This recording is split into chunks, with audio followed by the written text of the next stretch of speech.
Recently, I hit the 500 subscriber mark. Today, as a little present to you, the viewer, I've had a request. Actually, it's not the first request for compression testing. What is it and why do we do it? A compression test is a test that's done to assess the mechanical health of the engine. Inside an engine, you have cylinders. Those cylinders are basically sealed chambers that have controlled openings, and those controlled openings are the intake and exhaust valves. With a compression test, what you're doing is you're checking the seals inside that combustion chamber. You're checking the piston rings, you're checking the valves, and whether or not the engine has the ability to produce compression. If an engine can't compress air, then it really can't produce power, because really an engine is a glorified air compressor. This is a compression gauge. Step one is you need to remove the spark plugs. Let's do that.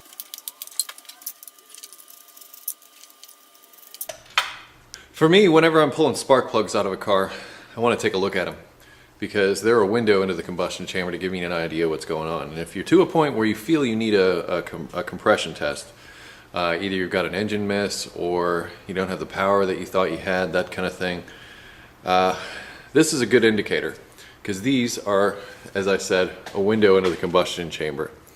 What you're looking for is pretty much what you see here. These all look pretty much the same. There are other scenarios where, like say, it's all gummed up with stuff that usually means it's burning oil or something like that. Sometimes you see damage to the spark plug, like say for instance this electrode or whatever is broken or missing or something like that. It may still produce a spark, but not as good as it's supposed to be. Next phase of the operation is to take your hose from your compression tester. There are two different size spark plug holes. And this one here is of the smaller size. And this has an adapter for both the larger and the smaller.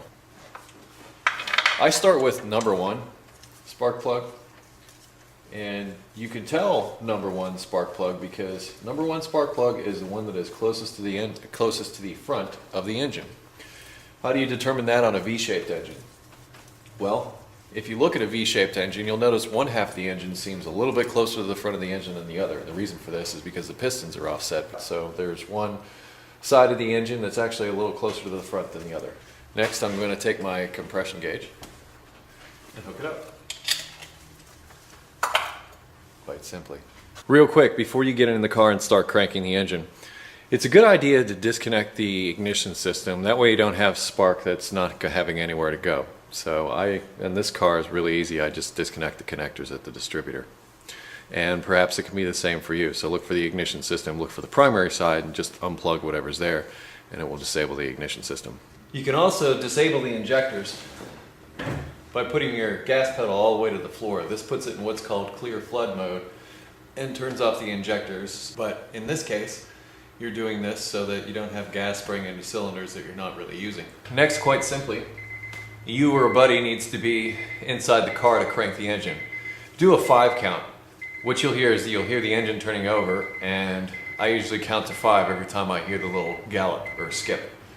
So 1, 2, 3, 4, 5.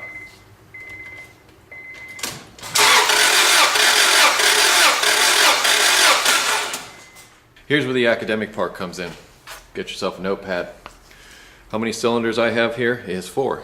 If you have 6, 8, whatever, write down a number for each corresponding cylinder. I put a D and a W here, and the reason for that is the D is for the dry test, the W is for the wet test. We'll get to the wet test in a moment, but first let's write down our reading. Looks like cylinder number 1 is about 122.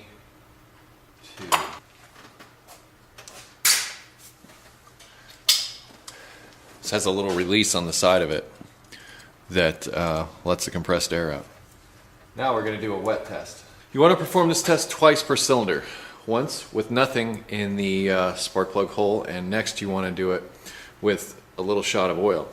And you don't want to fill the whole cylinder with oil. You just want to put a little bit down in there just to coat the top of the piston. That's all you really need. Since these spark plugs are down inside a well, I have taken a little piece of vacuum line, put it on the end of my oil squirter there to create like a nice longer little piece here in a modified sense. And you just want to squirt a little bit down the hole, and since this is so long, I'm going to do this until I see some oil. Oh, there we go.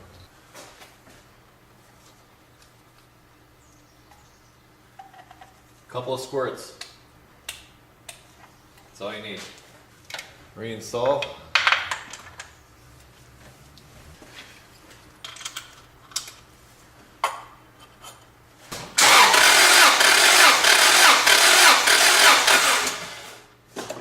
That looks like 160. You might be thinking, Eric, 122 and 160, there's a big difference there. This is an older engine, and to be honest, anytime you do a wet test, it's going to be more than a dry test. What you're looking for here is consistency. You're looking for a precipitous drop in compression via per cylinders. If it's all the way across the board and it's pretty much similar, pretty much means it's okay, it's probably just worn out. I'll go over this in a minute, but I'm going to run through the rest of the cylinders real quick.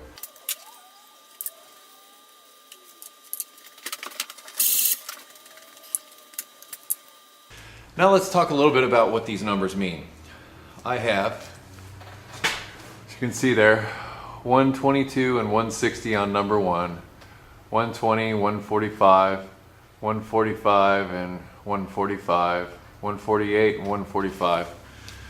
These last two cylinders, as far as the wet test goes, I'm thinking maybe that I didn't squirt enough oil down in there. There really wasn't that much of a change in those. What you're looking for is a huge difference, I would say, 30% or more between cylinders.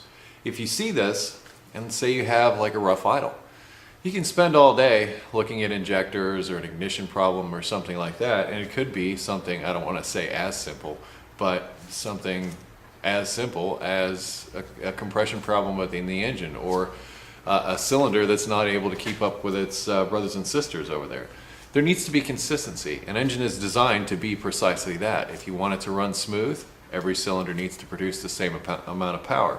If you have a cylinder that's significantly down on power, then you need to look at that particular cylinder and find out what's going on. Also, say for instance you have two cylinders that are right next to each other and they both have low compression.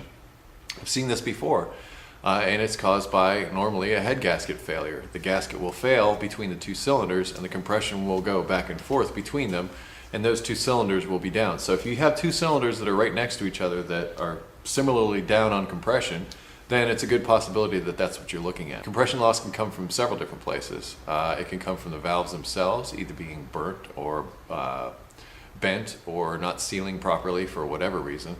It can come from the piston rings. The piston rings can either be worn out, and also the cylinder walls themselves can also be worn out, not creating a good enough seal on the piston as it travels up and down inside the combustion chamber.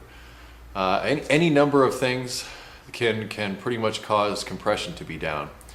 But to narrow that down, the leak down test is really the way to go. If there's a significant difference between a wet test and a dry test, the most likely cause for that is the piston rings not sealing against the inside of the bore. What happens when you squirt that oil in there is it will travel around the outside of the piston and pretty much help seal those microscopic gaps that are in between the piston rings and the walls of the cylinder. If that's the case, and it usually does go up one way or another when you do a wet test, but if it's a huge difference, it probably means you have worn out piston rings and in essence a worn out engine, because you can't just put piston rings on something. It's also the bore that it's in that gets bigger. It gets a little bit tapered because the piston is constantly moving up and down within it, and the wear on the piston rings is oftentimes equal to the cylinder wall. So if you're going to do piston rings, you really need to bore it or sleeve it, or that means pretty much renew the cylinder sealing surface. If you're to that point and it's a significant problem and the engine doesn't run correctly, then it's probably time to replace the engine. These things can be repaired, but sometimes the expense and time and effort that goes into repairing an engine exceeds just going out and getting another one from a salvage yard or remanufactured or something like that. If I find myself hitting a wall in my diagnosis and I still can't figure out why the engine is running rough or something, whip out the compression tester, take a look. The next step would be a leak down test. I'll cover that in another video. But for now, this will give you a general start. Once again, thank you for watching. You can always visit me at ericthecarguy.com, post questions as video or text responses. Thanks again for watching, and stay dirty.